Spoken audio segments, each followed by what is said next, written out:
শেখাবেন সব মানুষই ন্যায়পরায়ণ নয়, সব মানুষই সত্যনিষ্ঠ নয়।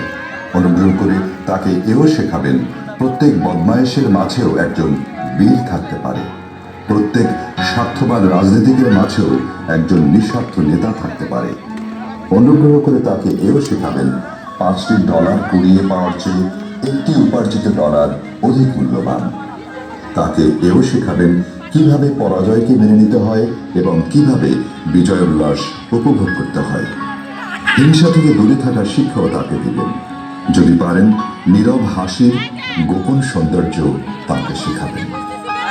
সে যেন আগে ভাগেই কথা বুঝতে পারে যারা পীড়নকারী তাদেরই সহজে কাবু করা যায়। বইয়ের মাঝে কি রহস্য আছে তাও তাকে শেখাবেন। আমার পুত্রকে শেখাবেন বিদ্যালয়ে নকল করার চেয়ে অকৃতকার্য হওয়া অনেক বেশি সম্মানজনক। নিজের উপর তার যেন সুমহান আস্থা থাকে, এমনকি সবাই যদি সেটাকে ভুলও মনে করে।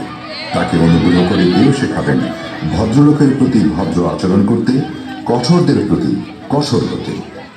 আমার পুত্র যেন এই শক্তি পায় হুজুগে মাতাল জনতার পদাঙ্ক অনুসরণ না করার।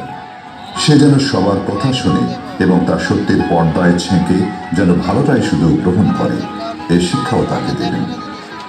সে যেন শিখে দুঃখের মাঝে কিভাবে হাসতে হয়, আবার কান্নার মাঝে লজ্জা নেই এ কথা তাকে বুঝতে শেখাবেন।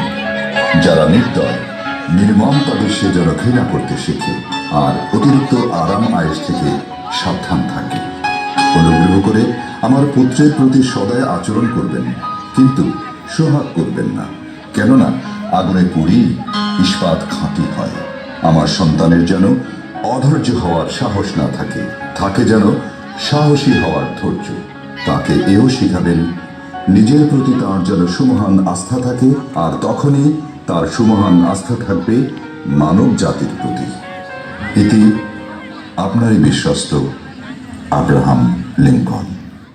আপনারা এতক্ষণ সম্মানিত অভিভাবকবৃন্দ, আব্রাহাম লিঙ্কনের নিশ্চয়ই মনোযোগের একজন সাথে প্রধান শিক্ষককে সেই লেখা বিখ্যাত প্রেসিডেন্ট সেই আব্রাহাম লিঙ্কনের বিখ্যাত বক্তব্যটা চিঠি। শুনেছেন। ধন্যবাদ সবাইকে। উনি